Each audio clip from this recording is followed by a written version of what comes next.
Jersey Paranormal lecture, Haunted Objects. We've been coming to Clark now to this library for 3 years now. We're half of New Jersey Paranormal. I'm John. This is Chris. We're going to start with a little video here to kind of get everything in the mood, and then we're going to begin the lecture. Lights down. Ooh, Haunted Objects. Get them. Do it all.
We're actually just going to play the whole Halloween Ends movie for you and not do anything. Again, we're New Jersey Paranormal. We assist people with issues privately if you're having an issue in your home. We've been doing this for many, many, many years. We do a lot of public ghost hunts. We do them at the Dr. W.M. Robinson house. We do them at the Liberty Hall, if you guys in this area. What's the other one? Union? Oh, Caldwell Parsonage. So if you follow us on social media, New Jersey Paranormal, make sure it's just New Jersey Paranormal because there's other versions that aren't the same. You can see our events, and hopefully you'll attend one of our events. And like I said, it's different than one of these. This is just a lecture. You actually get to go out with the equipment that I'm going to talk about in a minute and actually ghost hunt with us in haunted buildings. So follow us on social media. What we're going to do is we're just going to do a really brief description, Chris and I, of how we got into the paranormal, and then we're going to discuss the theory behind haunted objects. I'm going to explain to you how the equipment works because the videos we're going to be showing and the stories we're going to be telling, you're going to need to know what's happening in the video. And we do have the haunted objects right there. There's 4 of them. The video you saw was from the Creeper Gallery in New Hope, Pennsylvania. If you haven't been, you should go. They have a whole back room called the Red Room that's full of haunted objects. Donna acquires them from around the world. There's good spirits, there's bad spirits. We're the exclusive group that goes in there and investigates every object to kind of see if they're good or bad or try to tell their story. Chris, I'll let you go first. Oh, thank you. I mean, You should.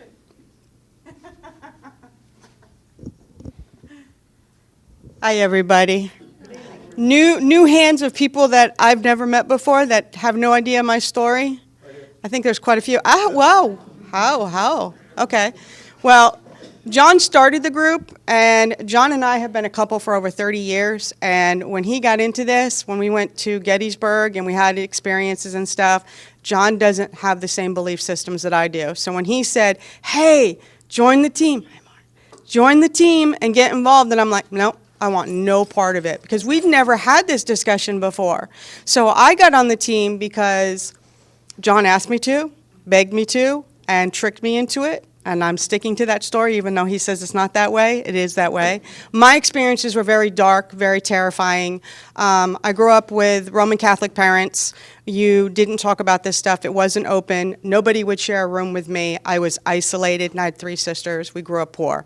So someone not sharing a room with you and being isolated was very serious.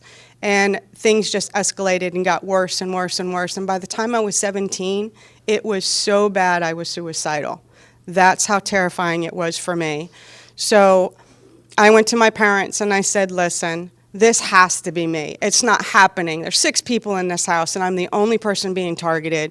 I must be mentally ill. You need to have me committed. And thank God I had very open parents because both my parents said no. And they brought me to the church first. The church said it was my fault. I must be a bad egg. That's the only way darkness comes to you, is if you're a bad egg. Then my father took us out of the church and took me to a psychic medium. I'm 55, so that was not typical for that time at all. Psychic mediums weren't talked about. It wasn't out in the open. You were either involved in that type of thing or you weren't, but it was underground more than anything.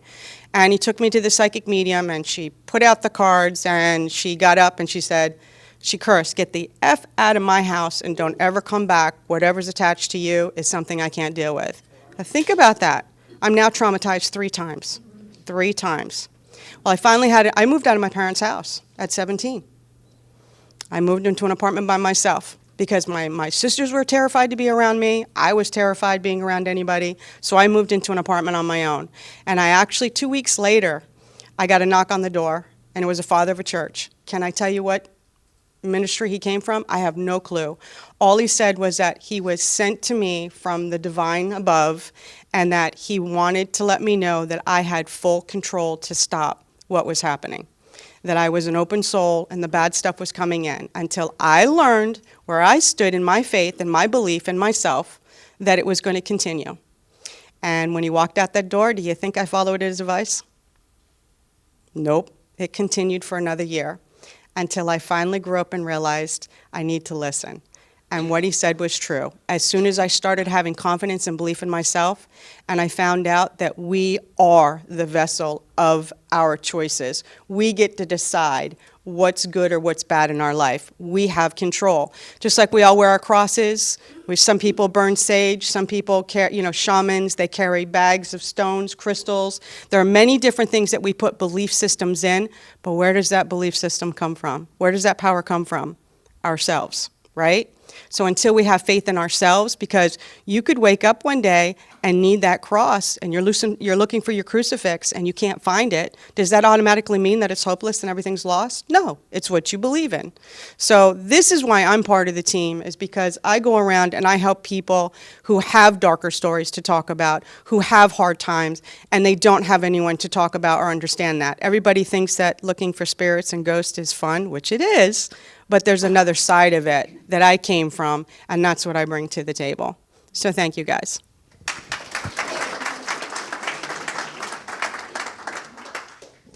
She forgot the part where she met a hero and the dark days turned into bright sunny days.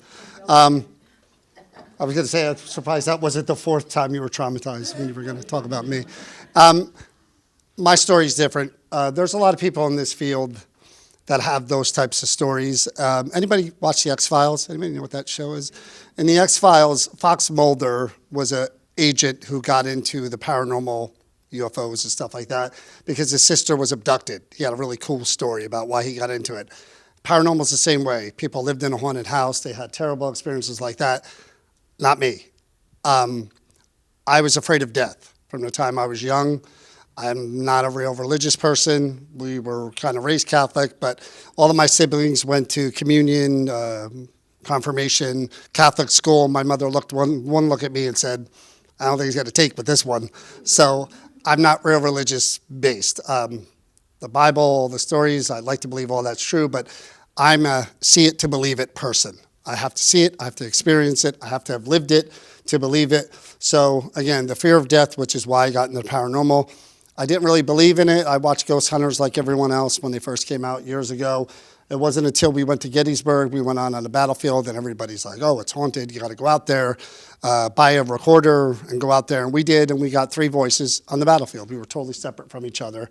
I was hooked. We've been to Gettysburg probably 100 times since, because if you want to go to the haunted Mecca, Gettysburg battlefield is the Mecca. So that's how I got into it. Then I started doing research. And the paranormal journey for everyone, you guys included, is, and I talked to this one here who was a total skeptic and came to our event on Saturday, and lo and behold, here she is in front of us again. It's about an open mind. You've got to have that much of an open mind. That's all you need. If you're totally closed-minded, nothing's real, nothing, then yeah, I can't help you with that. But come in with an open mind. Join us for a lecture. Do research of your own. Go out there in a cemetery, but be respectful. And start your journey. The people you meet along the way, the experiences you have, are just going to expand that. And that's been with us. We throw a big convention in Woodbridge. Anybody come to the expo? Just that guy? All right. For those of you who don't know, New Jersey Power Unity Expo is happening next November. We have Destination Fear, Ghost Hunters, Ghost Brothers. They're all there. They're going to be in Woodbridge. We've been doing this for 10 years now. And we have met and spoken to all those people, so we know all their stories as well, and that it adds to who you are and what you do. So that's the part of us, again, to know us, that we're completely different. Again, she's the person who went through the dark experiences. I'm the person who sees it to believe it. 2 other team members are completely different than we are. And when you're helping someone in their home, you have to be that way. You can't go in there with just one mindset. You've got to be open to what's happening to these people is real and try to help them best you can. Even if you find out there is nothing going on, you still need to counsel these people. So this is what we deal with in the field. Can an object be haunted? Show of hands. People believe that objects can be haunted. What are you doing here if you don't? Objects can be haunted, and objects are haunted. Why? People believe a lot of different things. Are they trapped within the vessel where that is the object? Possibly. Is there part of the energy connected to the object? Also possible. Is it possible that when you're handling the object and talking about the circumstances around it and the people that owned it, can you channel the spirit in? Also possible. None of that is impossible, and all of that could be correct. There are no definitive answers in the paranormal. Unless I crossed over there like Beetlejuice and got the handbook for the recently deceased, I don't know what's real and what's not. I've worked with Amy Allen. I've worked with Chip Coffey. I worked with all these guys, and I've been in this for 25 years. Do I know how it works from here to wherever there is? No. I don't have a clue after 20 years.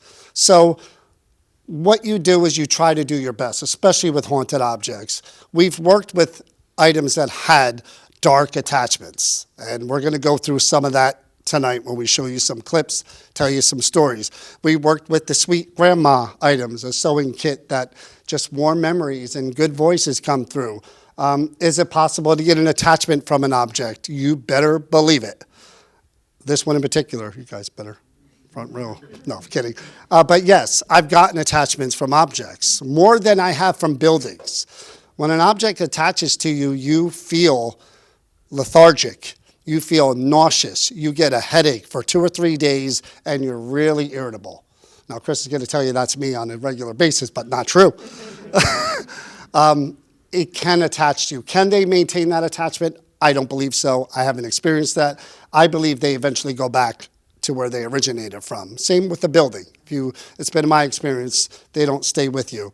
So can objects be haunted? Yes, they can. Do we know why they are haunted? No. But when we go into the Creeper Gallery and we investigate these items, there's a lot of different reasons we do that. One is out of respect to try to let them tell their stories. A lot of the objects that we get, and even some we're going to show you here, and even some of those over there, We have the story of somebody bringing the item in and going, I'm not keeping this thing in my home.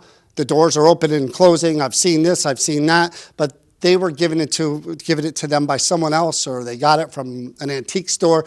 Don't get crap from antique stores. Be very, very careful. Trust your intuition when it comes to that. If you're handling something from an antique store and you just get a weird kind of vibe, go with that vibe. We've seen haunted items come from antique stores, so be careful with that. Intuition is part of it. We let them tell their stories. There are many, many objects like this one here, and we're going to talk about this one in a little while. This doll here has a really, really long and tragic story. Two people are attached to it. I don't want to get into the whole story.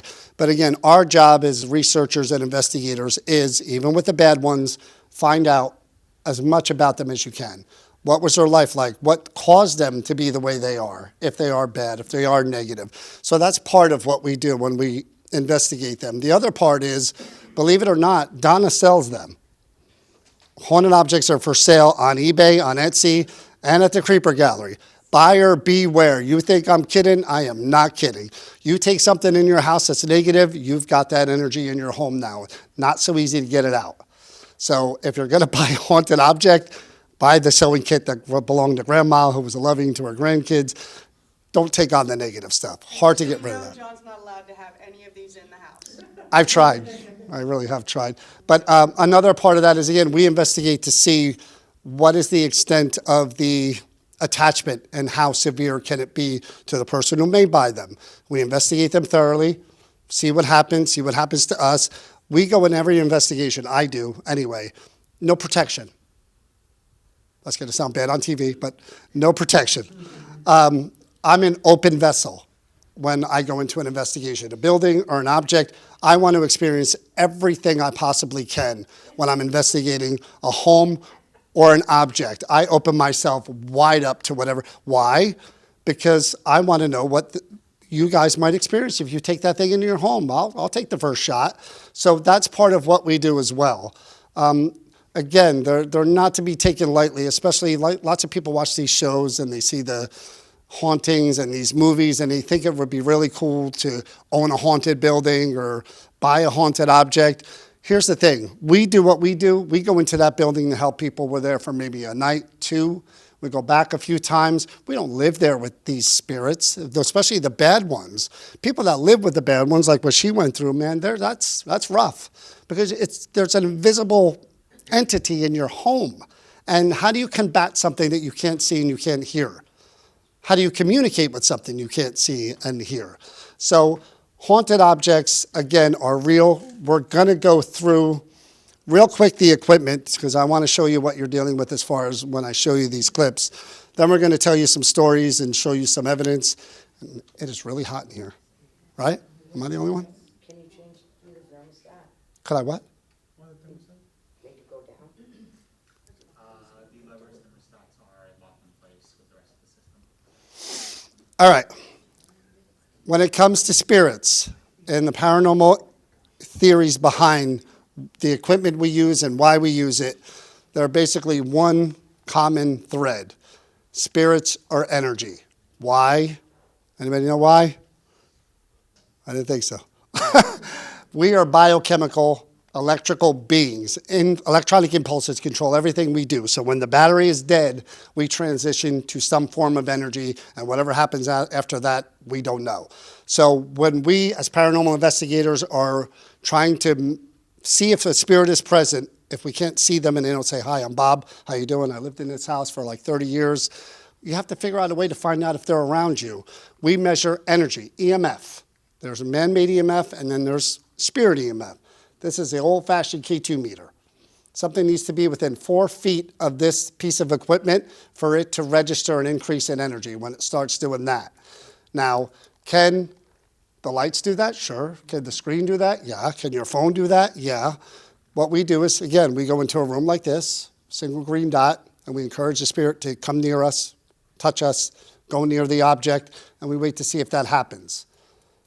So once that happens, we're measuring is there an intelligence behind it? Back away, come back again, see if that starts happening again. And we document it. We do this when I go in your house and tell you it's haunted because of a rainbow. No. There are other things that we're trying to measure. Again, in the paranormal research, it's EMF, it's static electricity, which this measures. If anything with static discharge, now I could do that on a rug if I turned it on. It lights up green and red if something with static passes by it. So again, we're measuring changes in the environment, either around the object or in different rooms that we know nobody is in but us. And we know all about contamination. This will also measure static electricity, and so will that. It'll light up like a rainbow, and it'll tell me which direction. This goes all the way around. So it'll tell me which direction the static energy is moving in. You're going to drop something. Yeah, I'm going to grab those over by the haunted objects. This is, again, same thing, EMF detector. It's a lantern. This is kind of cool for the older spirits. Everybody kind of knows what a lantern is. Same thing, if anything were to approach the lantern and it has energy attached to it, this is going to light up different colors. Blue all the way to red being the most powerful of energy. So this is what we're watching as we investigate, along with doing EVP stuff. We all know what EVPs are, right? Electronic voice phenomenon. That is the best kind of evidence you can get, an actual response to a question. Doesn't always work that way. We wish we could sit and question and answer with EVP. Doesn't always work that way. Here's one you might like. Yeah, everything I have plays Halloween. This is actually a motion sensor. So if I were to point this in this side of the room and it would reset itself eventually, if anything were to pass in front of this in the dark, the music would start playing, and it would play as long as something remained in front of it. So again, in a dark building, you know you're not in that part of the building, this starts going off. We run towards it. We don't run away from it, but temperature is another thing you monitor.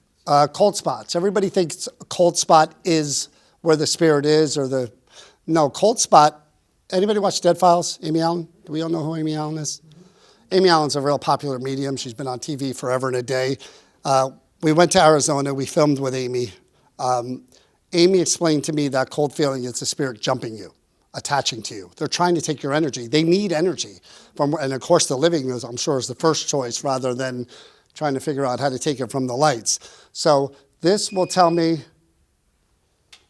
where the hot or cold is coming from. See, I put my thumb on the top. So, and if it was a cold spot, I would kind of hold this in a room and I would just walk around with it. And if I came upon a cold spot, I'm going to trace it to where it is, and then I'm going to start with my other equipment to see if I could find the spirit. This is another kind of newer gadget. This actually has motion sensing ability, so it'll tell me where the object is nearest to this and tell me how close it is, and it'll tell me if it's going closer or away from me by that number. So it's kind of cool. Again, in the dark, you need this stuff. And this is a thermal imager. Again, you're measuring, you're in a building, most times it's blue like that or a little bit of yellow, but a heat signature from a person or an entity is going to look like that. So we've been in buildings where we've heard noises. Just recently, Liberty Hall in Union, we heard something down the hall. Chris pointed this sucker down the end of the hall, and she mapped a little, what looked like a little kid going from the doorway. That's when it gets fun. So that's a brief overview of the equipment. Now we're going to tell you some stories about objects that we couldn't bring with us because they are the dangerous kind. And then we'll get into some of the other objects that we've investigated. So clip number one. It's so weird holding this microphone. You want to do it? No, I got it. I just got to plug his baby in here. That humming is from the speakers. Nothing I can do about that. First box. It's going to tell you the story. And then I have more to tell you. Long historic family called the Allingtons, and they came over as Norman during the invasion, and it piqued my interest. I didn't know what was in it. The people that I bought it from weren't willing to tell me anything, but I have a little bit of a sense on what things have attachments, and I took a chance. It's a Georgian box, which is early 1800s. It's burnt in one corner. It's probably got 80 square head antique nails holding it shut, top and bottom. And it has an old wax from the 1800s sealing it. And then in the 1900s, somebody put more wax on it like it was resealed. So it was kind of an enigma. I will say that William Allington, his father was known as the crazy Reverend Allington because he used to run around naked with a tiger skin on preaching to prostitutes. And William, he was never married according to historical records. And I did, in my research, find a wife that was a commoner. And she disappeared from the pages of history. But she did exist. And I was doing ancestry research into the family. There were 8 siblings that all died within 2 years of each other. Well, it was within 7 years, but like 2 years apart. And the box is supposedly cursed. And we didn't know if that was true or not, even though paranormal investigations and my research did kind of point in that direction. Okay, there is a strong presence in this box of William. There are also many spirits trapped inside this box. Some of the spirits trapped inside this box are good, some of the spirits not so good. I'll be careful when you open this box, because when you open this box you will release energies. Some good, some not so good. This box has a lot of powerful energy coming from it. I would be very careful, Donna, opening this box. I don't know. We are going to open the box, and we are going to take every effort to be careful about it, for sure. Please protect yourself when you open this item. Protect yourself in whatever way means you protect yourself in, whether it's through prayer or guidance or spirit guides, but just please protect yourself whenever you open this box or handle this box.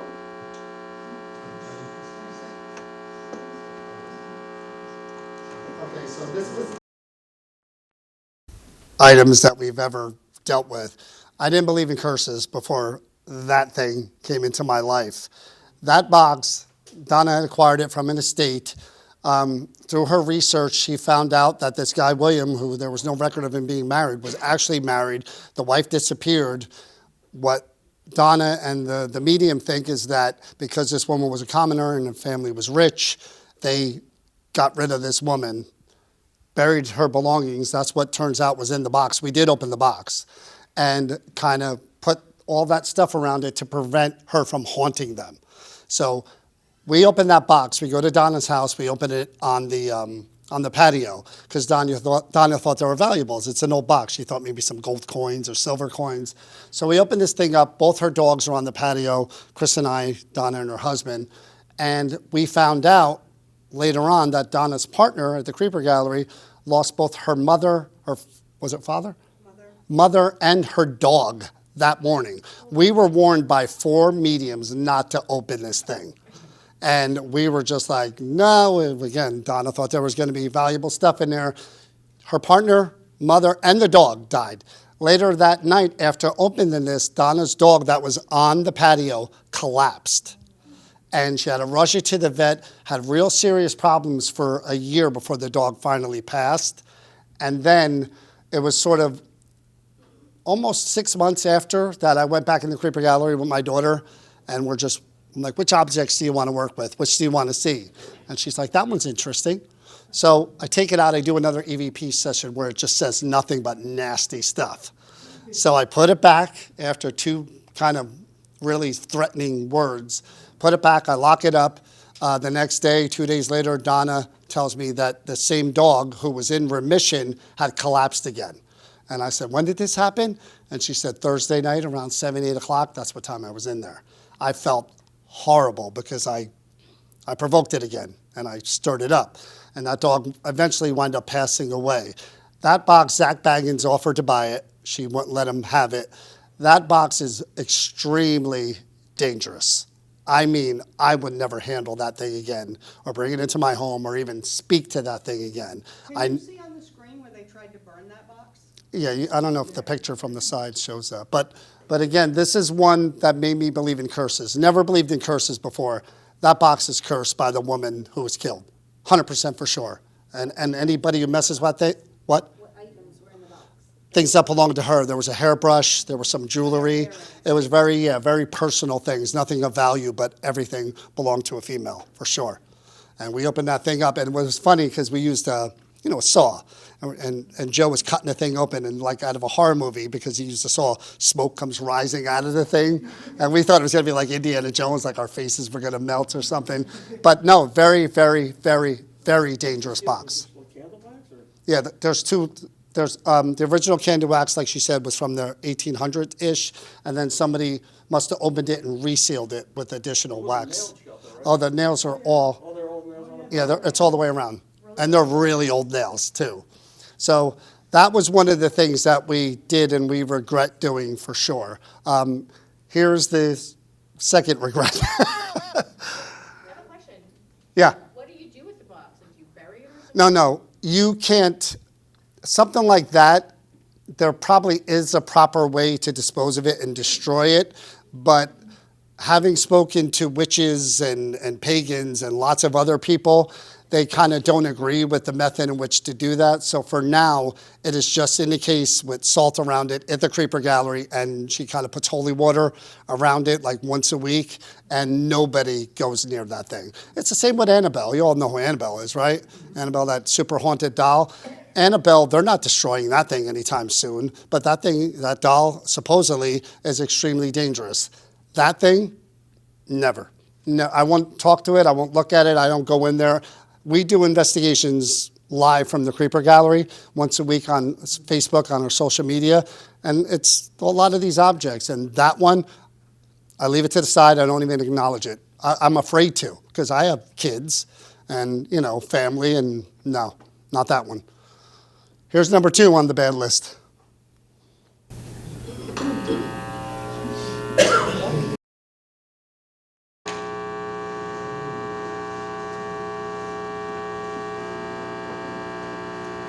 Let's try the Latin, see if Joe can get any kind of reaction around the object. Just take a look, and there it goes. Yeah.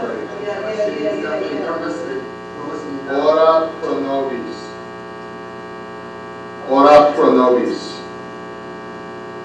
In nomine Patri, Filii, et Spiritus Sancti. Amen.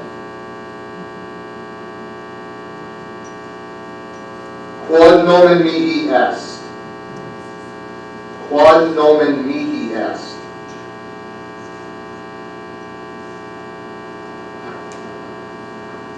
Dominus vobiscum, et cum spiritu tuo oremus. Ave Maria, gratia plena, Dominus tecum, benedicta tu in mulieribus et benedictus fructus ventris tui, Iesus. Sancta Maria, Mater Dei, ora pro nobis peccatoribus, nunc et in hora mortis nostrae, et in mortis nostrae. Tu es mortis, tu es. Let me explain to this real quick, because I didn't do the setup.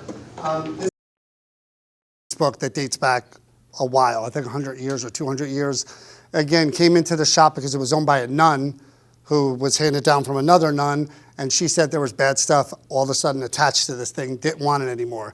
Now he's reading, the whole book is written in Latin, and he's reading in Latin, because what she had said, this nun, is when somebody reads this book and they start speaking in Latin, they go into like a trance, and bad things happen to the people that read this book. So this is a guy, we don't speak Latin, this guy's a lawyer, really kind of a skeptic in the paranormal. That's why he was there that day. He could have investigated any object he wanted. He saw that this one had Latin. He said, I speak Latin. I'll see if this is real or not. Started reading, and this is him continuing, and you'll see what happens as we go here. That book was hidden and protected for 80 years before Donna got it. And it was because the last sister passed away, and I guess she got it from that estate.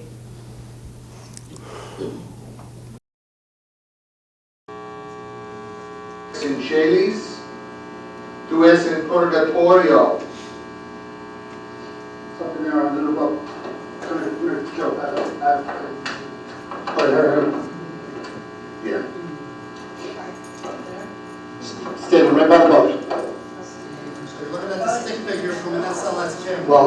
actually, like, That was I just felt a lot of energy. it's trying to like, the book, it looks like it's trying to grab the book and like pull it out of there. Oh, wow, did you see that? Yeah, he just jumped right over Joe. Like he's like, It's going on that erratic. Oh, Oh, Donnie, you gotta see this thing, it's going It's erratic, like crazy now that Joe stepped up in front of it again.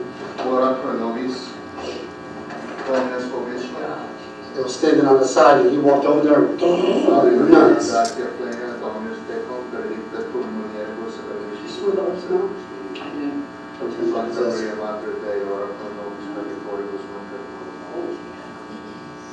It was standing here the whole time, and then he walked up on it and it jumped right over.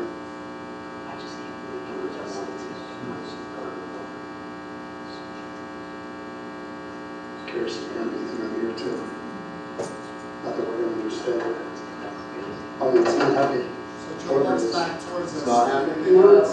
You walked over there and it leaped left from the right-hand side of the book up on top, and now it's just erratic. And you can see that. Now look, now went back to the side and it calmed down. Down, you saw it, right? It was going crazy when you were up close to it. So let me tell you what happened.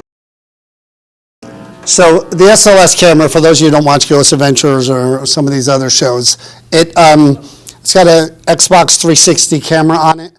It's designed for motion capture. So for a video game, if I was playing this video game where me as the character would be involved in the game, I would stand in front of the camera like this and it would map me as a stick figure and it would copy my every movement in the game. We use this when we go ghost hunting. We go into dark rooms with it and we just look corner to corner, corner to corner for something that we can't see that has movement. And when that happens, it creates a stick figure like that. So what you're seeing is he's reading in Latin and he's going on and on. He just wouldn't stop. And here the stick figure appeared. He goes over to it. The stick figure jumps above his head and back and forth, erratic. He comes back towards us. The figure now is standing by the book again, right? He leaves there. God's honest truth. His father is rushed to the hospital in his father passed, in very, very serious condition. About 2 weeks after that, 3 weeks after that, his marriage starts going kaput. He's not with his family anymore. He lives on his own. He's separated from his wife. His father passed. He blames all of it on that book. He said, since he came involved with us and that book, and again, he was warned, he read the same information we read, and he got up in front of it, and even after this, he stepped right in front of it and became louder when he was reading the Latin. Like, again, he was like almost angry. And then we got a message the next day. Donna told me, hey, Joe's father was rushed to the hospital literally when he left there. He had to go right to the hospital. Dangerous. Some things you cannot poke because they poke you back and in a bad way. Again, I feel horrible for him. I'm not saying that that's what caused it. It could be the weirdest coincidence in the world. But if it even the thought that it could have, you don't mess with these things. If you find out they're that dangerous, unless you're stupid like me, you don't. But even that one, I was kind of hesitant. I don't speak Latin, but I don't know if I would have messed with that one. So here's a friendly one, a friendly ghost. Imagine that. Just one quick question. You were there too, but nothing happened to you. But I wasn't speaking Latin to the book. I don't know how to speak. I don't know how to read or speak Latin. So even though you were in the room, I wasn't speaking to the book. That was what the paper said from the people who got rid of it. When you speak to the book in Latin, that's when whatever is attached comes out. And that's, again, poor Joe. Here's the difference. When he first started speaking, he was just reading it casually. And then when he Oh, by read the it end? second time, it was more intense and it was like he was in a trance. And he doesn't remember any of that at the end. And he blames the end, everything on that book, which is a shame. Indian kepi. War kepi. This is a hat that was worn by a soldier who died. He lived a long life, this person. Again, Donna, I not remember how she acquired this item, but it was the same thing. The person who had the item kept saying that whenever they handle the item, they feel depression. They just feel like weighed down, and they felt like the item was kind of putting that energy into the home.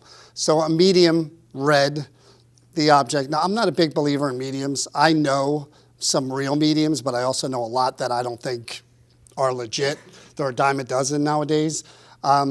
But this medium that we work with, and Donna Truss, said it did belong to a person from the Indian War, and that this person had PTSD, lived a long life, but was still kind of tortured by the things that he did in the war.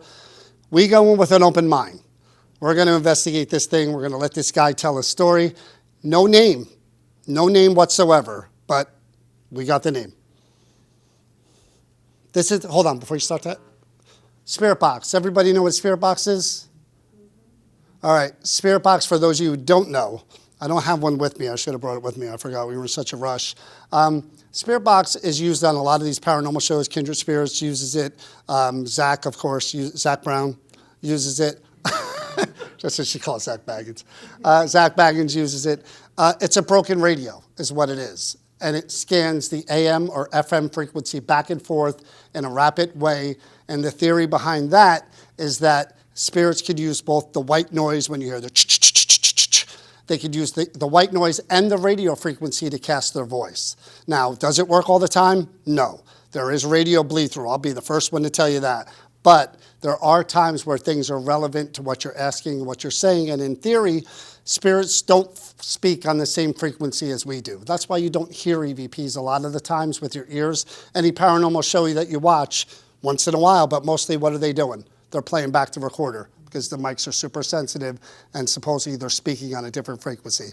So here's the spirit box. We're talking to the Kepi.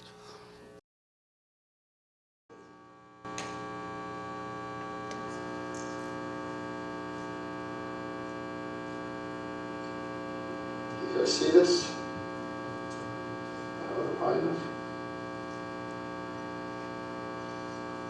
Indian War, worn in battle. Man attached, lived a long life, but suffered PTSD and carried visions of the battle till his death. From a PA estate. Your lives, I know that you fought in a war, the Indian War. Yeah, there you go. Well, I just went. So you see those lights react, bingo. You see those lights reacting. There's your energy as well. They're just reacting to you being near your hat or around your hat. Again, the whole purpose of this is to identify you, to give people your name. More than just that. They should know who you are, respect you for the battles that you fought and for what you went through. So let me just again, these lights here and these lights here. These are another version of the lanterns. They're a string of lights you can hang. These all react to a change in energy. The Kepi, the object is usually right here on a table, so you can't really see it in this video, but it's right there. Hear your story in more detail, okay? And I'd like to give you that opportunity, if you're open to that. Could you please tell me your name?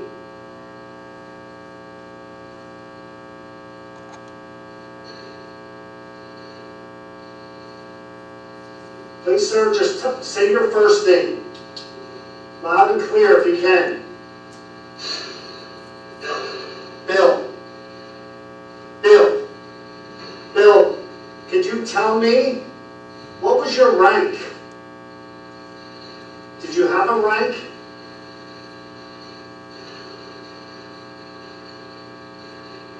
I'm trying to be able to look you up and maybe get your name and attach it to that object. Put more on this card here that just has general information. So far we have a Bill. General. Holy cow, did you hear that? He said, I'm a general. Okay, Bill, I got general. Last name, that's all I need now. Please tell me your last name so we can put it all together.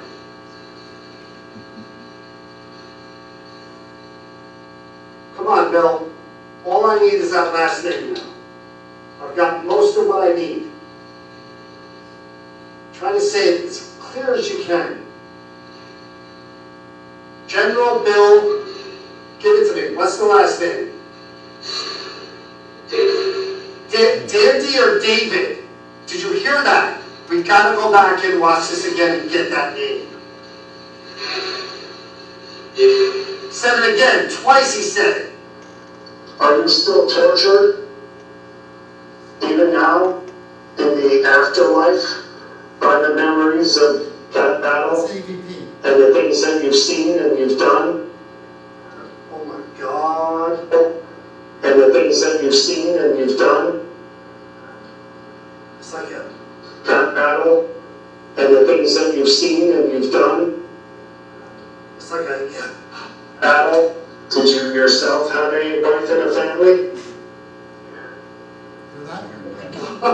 Did you yourself have a wife and a family?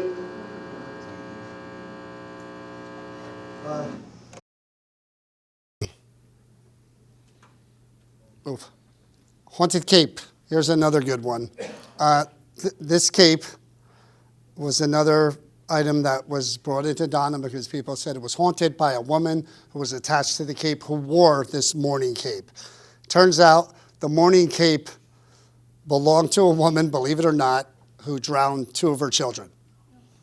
And you're going to hear the story about this one. This was actually set up by Donna and Jeanette, who's the medium.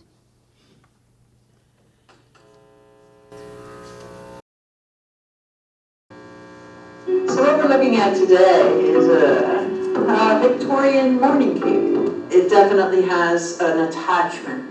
A woman, Victoria, and how she drowned her children. They called it an accident, and they never figured out that she murdered her own children, and she was also probably a pallbearer at their funeral.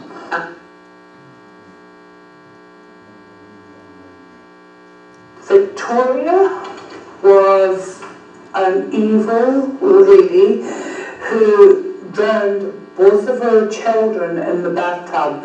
They were twins. The children were 2 twins. There were 2 boys, 2 twin boys that she drowned in the bathtub.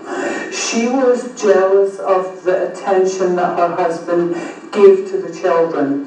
So she decided to drown them in a bathtub and was never prosecuted for the murders. There was rumours that she had killed the children, but she said the babies had slipped out of her hand and they had drowned, and there was no witnesses, there was no one else in the house or anywhere near Victoria who could ever tell a different story.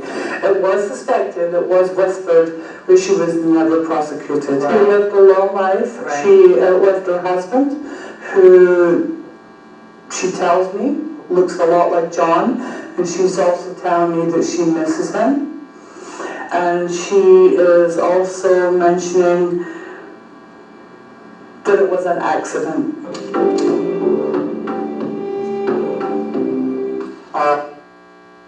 So she said the husband looked like me. Attachment was this thing here, scared the crap out of me.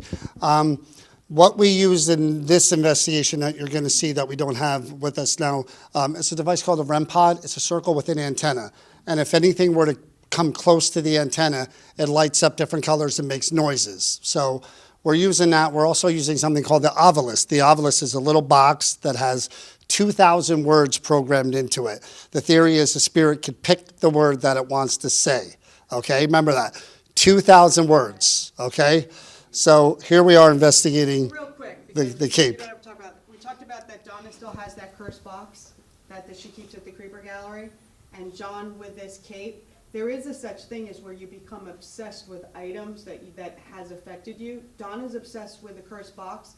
John is obsessed with this cape. He was willing to go spend, he wanted the owner to let him take it and go spend the night in the It was for a hotel TV show.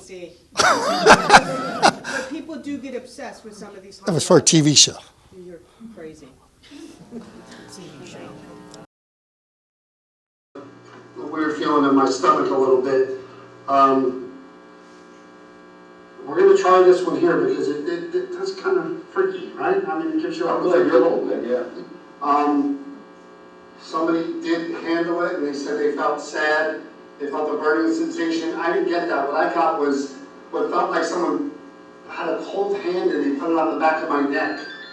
Look at that. Look at that. I got chills too.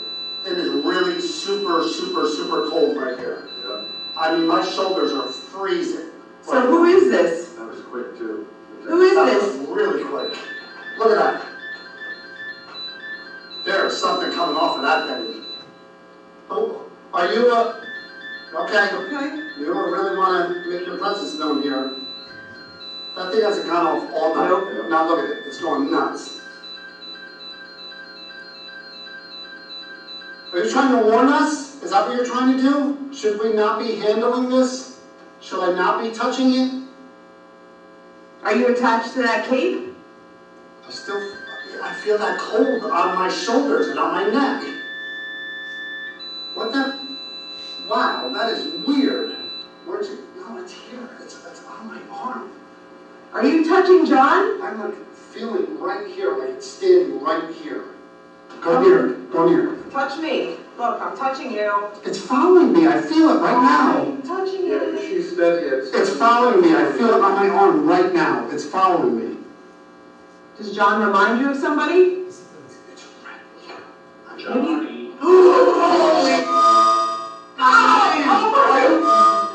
me. You gotta film that. It went from, Johnny, and it said black. Black. Look, I'm wearing. Well, No, black but and the there's cape. shoes. The cape. Oh, the cape is black. That is the only thing that's ever happened.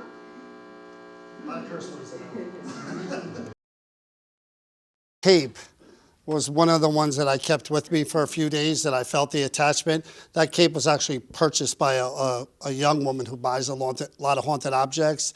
She told me the first night she had it, she heard footsteps outside her room. She woke up, wasn't sure if it was a dream or not. She's pretty sure it wasn't a dream, to a woman with gray hair trying to choke her in her bed.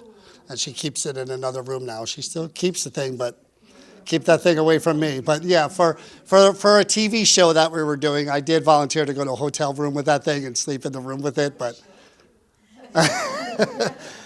before we continue, any questions before we go forward on anything that you've seen or that we've done or haunted objects in general? Just real quick, when you're, Hold on, we're doing this for TV. oh, I feel like Maury Povich or something. when your lawyer friend was reading the Latin, was he translating any of that to you? Like, No, did you I get had no any of idea that? what- It sounded like prayers to me. I heard a lot. Yeah, I mean, some Yeah. of it sounded a little. And you would think religious items are protected from spirits or bad spirits. Not true one bit.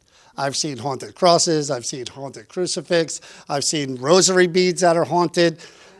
It all is a matter of what you believe and whatever. But I'm religious. But if I was Charlie Manson and an atheist and you threw some holy water at me, I'd be like, "What'd you ruin my shirt for?" You know. I mean, it doesn't always work the way people think it works. You know. And here's a prime example of that. What, another question? Yeah, there's another question. Oh, who else? Seriously, if I go to that creeper gallery with him, is something gonna latch onto me and I'm taking it home? Even Next question. No, it doesn't usually happen. They're protected by glass. They're surrounded and protected by holy water and salt that protects you. People do claim, again, not to promote that place too much, people do claim when they go in the quote-unquote red room, she actually has a journal in there. So if people feel things, you could read through the book. And what people say, they feel nauseous, they feel scared, they feel sad. There are haunted objects all around you in that room. So this one here, speaking of demons, this one here, this is actually a child hat. And go to the next one so I could read it. Yeah. I'm looking for the gentleman. When you were showing the clip about the religious book. Yeah. That purple the item. dome? Yeah, It went off? yeah. A But it red could be light and an responding- orange It light. could be responding to the objects. Okay. We're going to get to this one. We'll get to them in 2 seconds. I don't want to jump too far ahead. Yes. The Indian Kelpie? Yes. Kelpie. Kepi. Did you look up that general? Was Yes, he a he's real. general? We have the pictures of everything of him in the Creeper Gallery. Real person. And it was cool. We gave him a picture and found out the rest of his career. He was a real person, which was really, really cool for us. The black jacket had a question. Oh, see, it wasn't you. I don't see Blackjack. Oh, Yeah, I remember I saw the live, you had the Ouija board, and you got, like, suddenly you changed your attitude of the I'll investigation. explain that one second. Let me just answer this question. How many, You like, changed.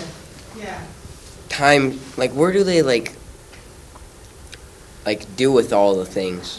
What do you mean, what do they do with them? Like, where do they put all, like, the objects? Well, for the creeper gallery, she has them, like I was explaining, she has them in cases protected with holy water and salt around them. And people do buy them. And what they do after that, a lot of people try to engage them and talk to them. And the bad ones, you shouldn't do that. So they want to do the ghost hunting thing, and be careful what you wish for. You may get more than you bargained for. I tell people this all the time. Any ghost hunt you do, any building you go in, any object that you handle, I could never tell you how your object is going to mix with that object. The energy could be so offsetting because you look like someone who wronged them that they hate it. It's the same with people. If I'm in a room and I despise you, I'm going to be like, I hope that person doesn't come near me. Just stay. And then if you got in my face and like, hey, I'm here, you got to talk to me, what's going to happen? You know? So this is the thing when it comes to building Amityville Horror, Conjuring House. Why is it that these buildings, people lived in them after and nothing happened? Because somebody was in that building that set off that bomb. Their energy made the energy in that building just go kapoom. And the other families came in there. Did it follow them? I don't think so, but this is the theory behind what we do. Your question. There was a Ouija board we do, real quick. A woman, I can't remember her name. Tess. Tess owned the Ouija board. She painted a beautiful picture on the back of it to show that it had no power. She was an artist.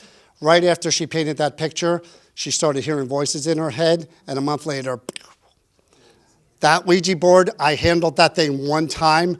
I wanted to kill, it was like a Zach Baggins moment. I wanted to kill everybody in the room, and I wanted to smash that board over my leg because I was so angry at the board, and I just felt rage. And you're saying everybody in the room, I was the only one in the room. Murderer one. I'm sorry, you had a question back there? Annabelle, before, have you ever had any incident with Robert the doll or no? I know of Robert the You doll, know, but have I've you never been him? around Robert the doll. But I heard there's even some kind of weird thing where you can't take a picture of him or look at him cross-eyed. There's a lot of stories, yeah. You have to write something, write a letter to him if you look at it. I don't know. So anyway, next clip, next screen. Which one next? Would you want Yeah. the next screen? Getting it. I'm going to try to get through this so we can get to the objects over there in a minute. All right, here we go. I can't say the first word. Anybody want to help me with that? Meow. Meow. Child's hat. Claims of demonic activity surrounding this rare antique hat. Growling and illness have been associated with it. Found in SW, China, in an isolated region. Children wore these protective hats.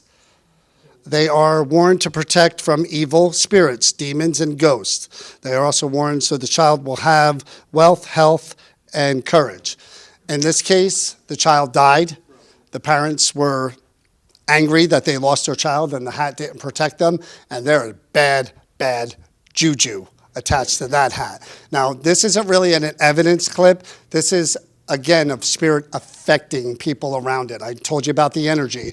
We're investigating this hat, and she becomes violently ill and has to run in the bathroom and puking her guts out because she's getting affected because we're poking that bear. And she was the one that it went after. Now, what we were doing, if you watch Kindred Spirits or any of these shows, they do something called the Estee session where they blindfold people and they put headphones on them and they use the spirit box and people just repeat what they hear out of the spirit box. Tanya's doing that, and listen to what she's saying as Chris is running into the bathroom. And I want to say, I literally did not take part in this. I stepped aside and sat in a chair away, thinking that if I didn't acknowledge it and had nothing to do with it, that I couldn't be affected. Ha ha! do that laugh again for TV. Ha ha!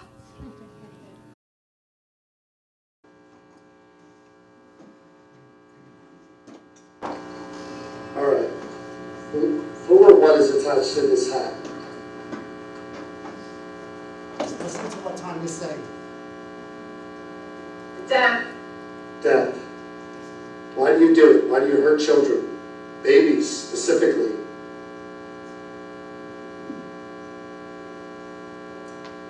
tell me that? Wasn't me. It wasn't you. Well, what was that? What was that? That was a baby. I demand to know your name. Tell me your name.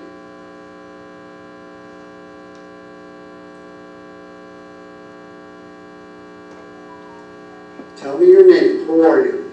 Speak your name and speak it loud. That was me. Oh, you just got touched or something. What about the cold in my arms? Were you trying to attach yourself? Why do you steal with the hat? See the light on it? Did you see it? After I said we were trying to attach yourself, the lights went off. Are you trying to attach yourself to one of us? I felt the cold in my arms, Tanya was touched.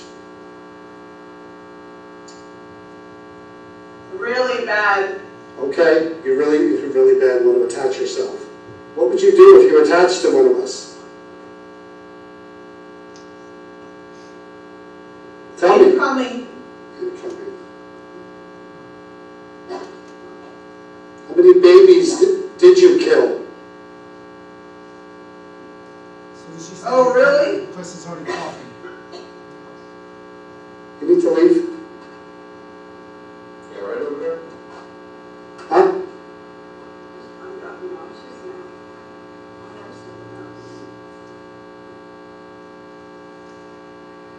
Go flush it.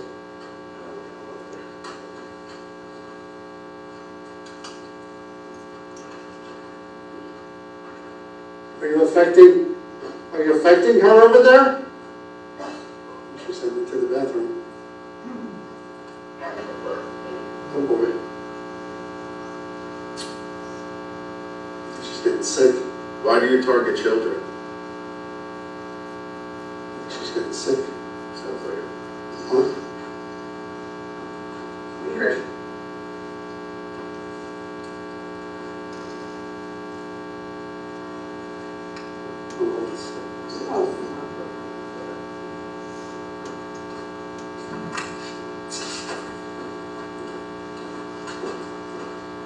Right? Can you show yourself to us? Oh, that's the last of it.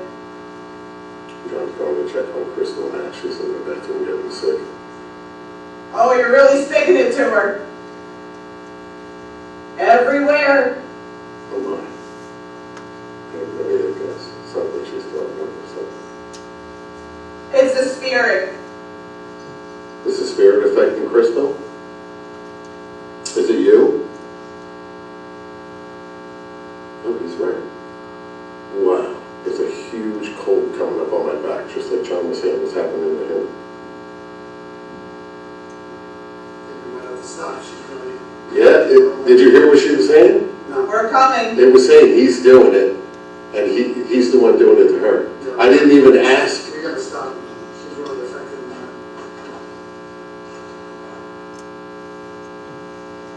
So that's what you do when it starts getting... And again, for someone who's, again, she's real sensitive to this stuff.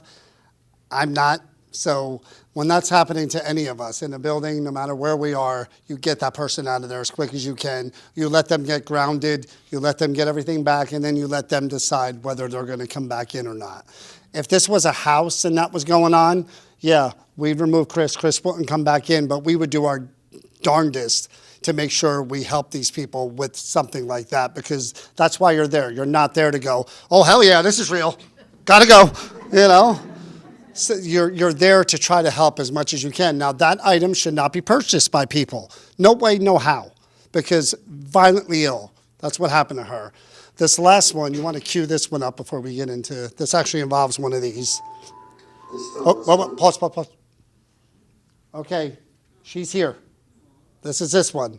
Now, get a look at her, front and back. Oh my, no, before we get started here, you're going to hear the story of Martha and Margaret. True story, and it's a bad one. Did my abused daughter enter mentally ill mother? This doll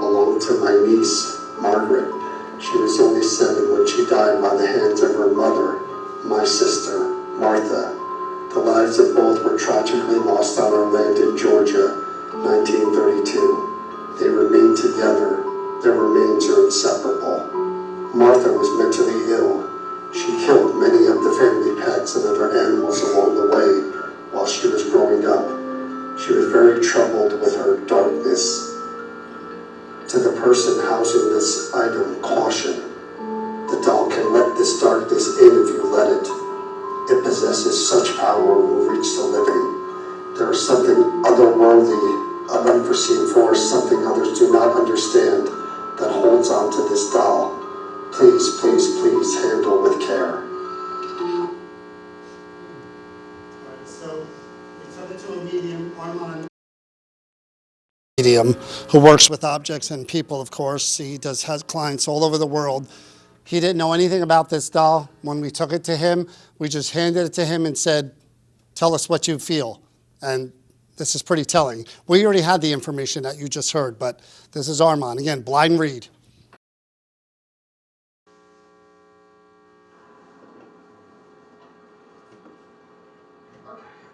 Standing on end. I have two females associated with this. I have two females that are associated. Both have passed. I have a mother figure and I have a daughter figure, and both have passed. And the daughter, did she pass on the younger side? Was she younger when she passed? Because I see her coming through, and I see her, like the mom standing here and the daughter to my right. And this was an immediate, it's a quick passing. There's a quick passing to it. And this is a tragic quick passing. Was there a lot of anger? Was this a really like a situation where there was intensity going on? Definitely. Because I feel like this intensity happening behind all of this, especially the doll in and of itself. Like the girl holding the doll, how to endure, how to get through, how to see, how to visualize, all these different things that occurred along those lines. She had quite a childhood. This is quite a situation that she had gone through.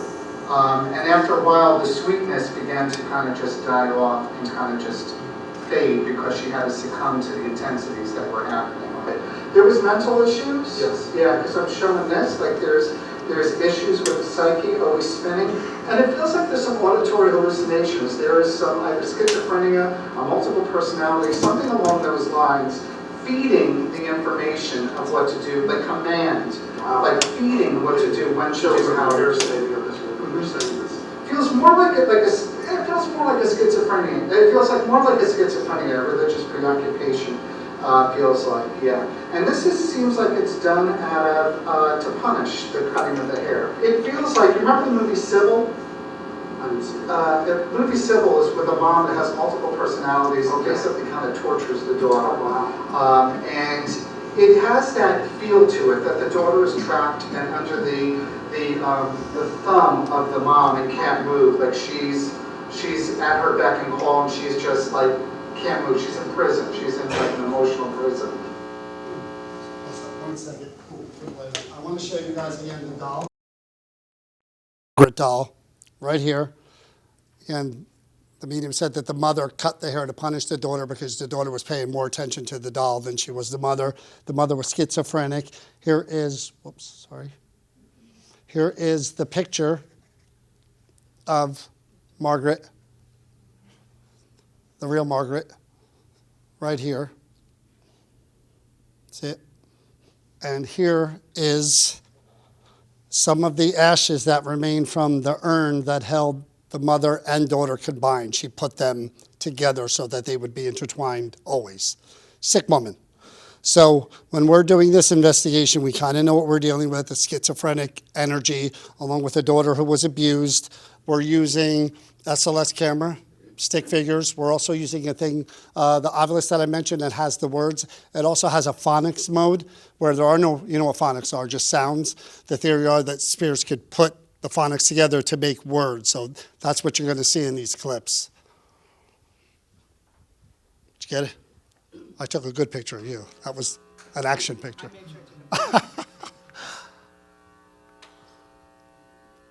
So remember, mother and daughter attached.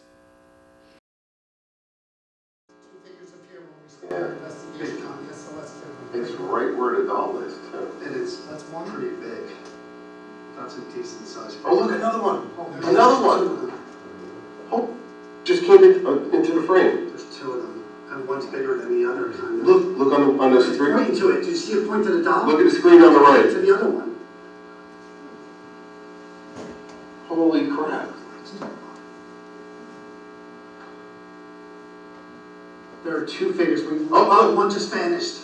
Oh, He came back. It's He on came the back. floor. Sitting on the floor. Look at this one right here. You can see the green On outline the floor is right by the. of the figure as well as the stick.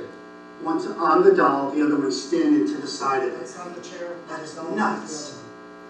Oh wow, look. That's what the other one does. Look, you see the green? The other one pull away. It's gone, no, there's just the one on the floor. She's very, very, again, schizophrenic because Martha.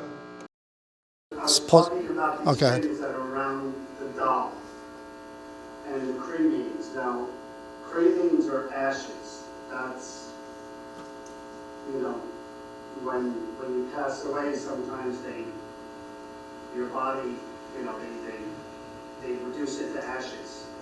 And those are ashes that are mixed with your mother. See, there's a little egg there that has the word yes and no. The yes one has been touched and it's lighting up. Okay, now, I don't think, Margaret, that you know that. Martha, was that you answering that question?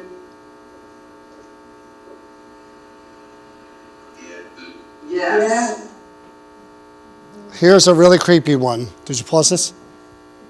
Because I want to go back to this, if you can. Chris is doing an EVP session. She asked about the mother, the daughter, and this is one of the creepiest EVP laughs, a maniacal, like, ha ha ha, I did this. You're going to have to listen close because it's right in the beginning of the clip, and we'll try to play it a second time because it wasn't, people missed it the last one. Martha, do you regret hurting your brother? Martha, do you regret hurting your brother? Oh my God. Nothing.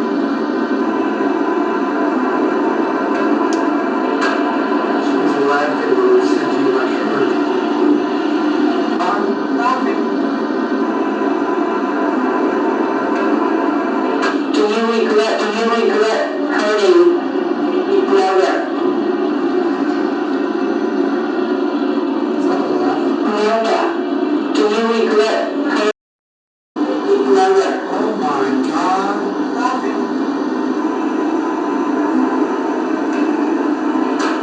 She was laughing when I said you like her. Turn it down.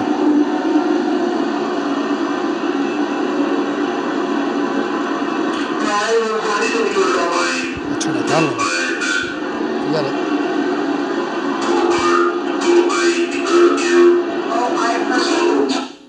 So that was the phonics generator. Oh Lord, oh I hurt you. That's coming through a box that doesn't have any words in it.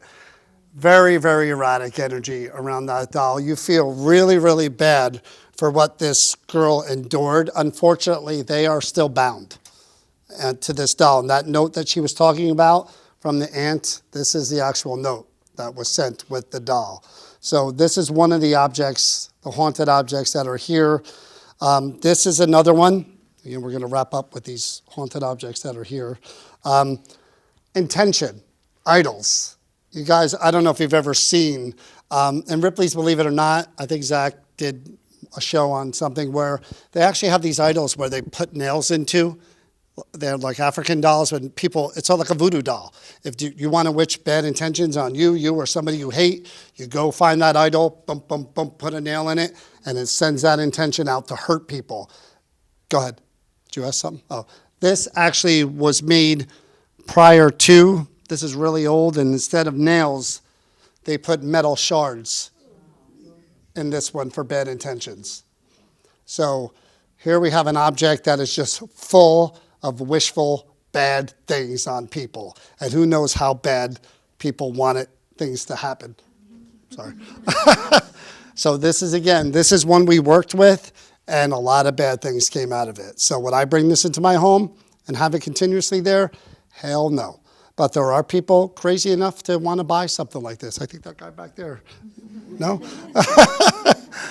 But again, this is nothing but negativity and bad intention is attached to this. Nothing good will come out of this.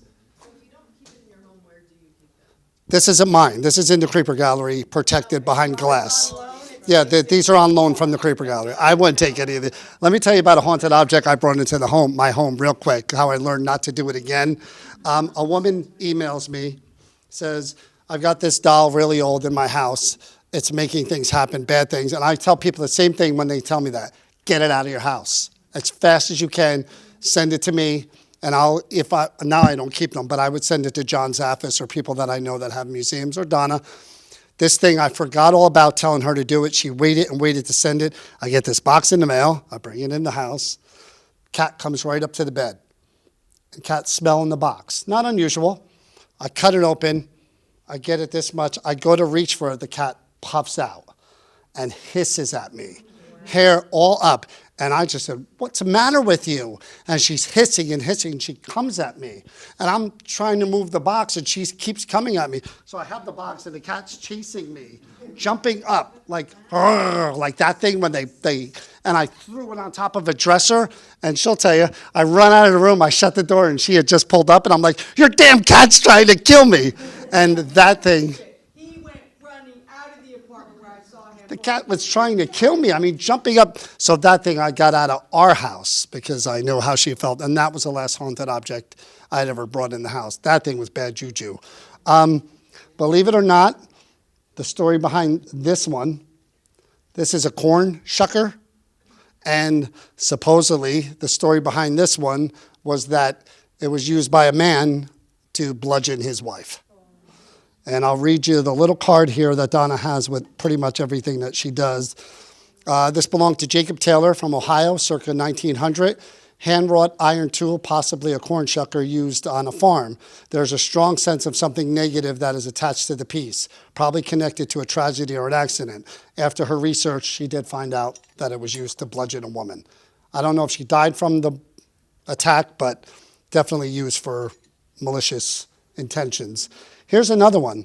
I didn't know what this was, and I just picked it out of the cabinet, and I started investigating it, and I started getting really kind of different responses. It was really, really active as far as the equipment and everything else. This was a piece that a son had made for his mom, and these symbols mean kind of like protective, good health, good things, sort of thing. And the son gave it to the mom, but the son wound up dying. I think it was a car wreck or something. It's on the card. And the mother, of course, was like, this thing obviously doesn't work, and held on to it, put it away. But again, the infused energy of the son's death and the blame of it not protecting her son, he put all the time and energy into making it for her, and he wound up dying a couple of years later. This got a lot of good responses. And the other thing belongs to Chris, if you want to talk about that before we... That was gifted to me because it's a mother from, yes, sir, sorry.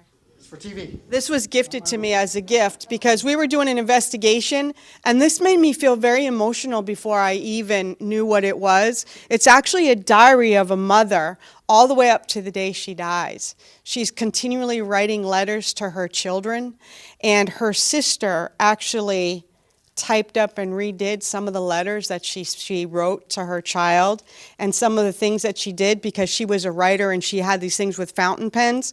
But there's the mother's attached to it and the child. She died at 42, and her name was Anne Marie Waltons. That was nothing. I watched the Waltons before my mother passed away. But she died. She was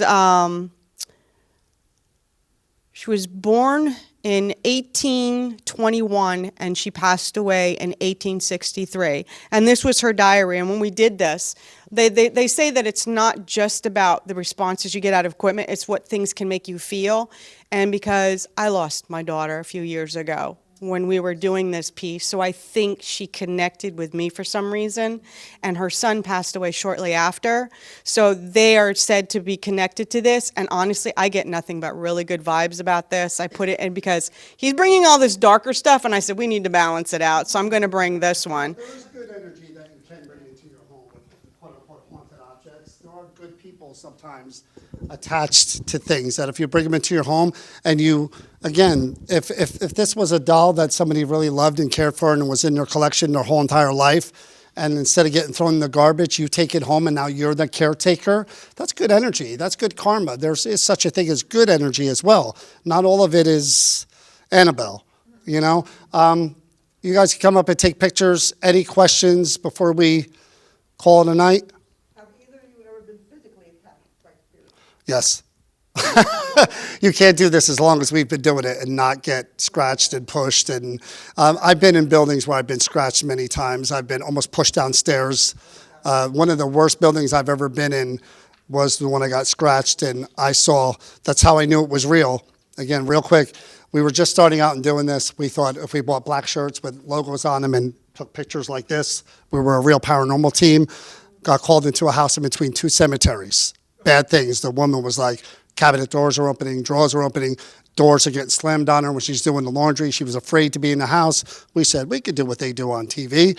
We walked in there. We're talking to whoever this is. My duffel bag turned around in front of me right before my eyes, and I went. Now, if they're capable of moving something that heavy, they could do some serious stuff. Got scratched, heard the creepiest voices on the recorder. I was in the basement. There's a cross, somebody wedged into the corner of the basement. Not even the owner of it knew why it was there, but knew not to remove it. I'm in the basement talking about that cross, asking if someone was here. The creepiest horror movie voice said, I'm here. And I was like, I am not. And I had to contact another team and have them come in because we were nowhere near prepared. And we couldn't handle it. Nobody could handle it. They moved. That happens. When it's so bad, John Zaffis, who I respect more than anyone, will tell you, if it's that bad and you can't get rid of it, get out of there. Do you cleanse yourself? I don't. I don't believe in any of that. That's where I'm different than the others. I don't have faith in the belief in any magical thing that's going to be strong enough to, if a spirit is somebody transition who has that kind of ability, what is the cleansing going to do unless I have total faith in the fact that it would work? My mind's not protecting myself. I don't believe in the whatever I'm doing is going to protect me. So it's really just going through the motion. I'm not really protecting myself if I don't believe in it. It's different for everyone. I know other people do and they claim it works, but I told you, I'm an open vessel. I want to help people. So if you're going through something in your home and I go in there and protect myself, even afterwards, if I go home and protect myself, I'm not dealing with what you've dealt with in the home. I'm kind of removing myself from that. If you could read Latin, would you have read the book? Hell no. No, actually, that's not, I would have. I really would have, because I live to experience everything in this field. And that helps me, prepares me better to help people who are dealing with that in their home. How else would I know how to help them if I wasn't willing to do what, to, I don't know if that makes sense, but it's my mindset. I don't believe in I've had attachments, but they only last 2 or 3 days. One time I had to go to a medium and she did Reiki on me, but I don't know if that was placebo. I don't know if just because she did it, my mind protected myself, like this magic thing was done to me and now I'm okay, or did it really work? I'm a skeptic. Believe me, seeing is believing, experiences is believing. I just don't believe what people tell me willy-nilly. Do I go in your home? Would I believe you? 100%.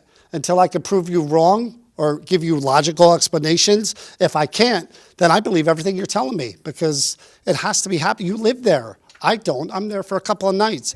I'm going to try to help you as much as I can. I don't believe in demons and angels. No, I don't believe in demons and angels or spirit guides or any of that hooey stuff. Just me. I'm being honest with you. Yeah. Why do the spirits seem to talk in only 1 or 2 words and not sentences? You have to think, again, I believe if we're calling this heaven, heaven is another dimension.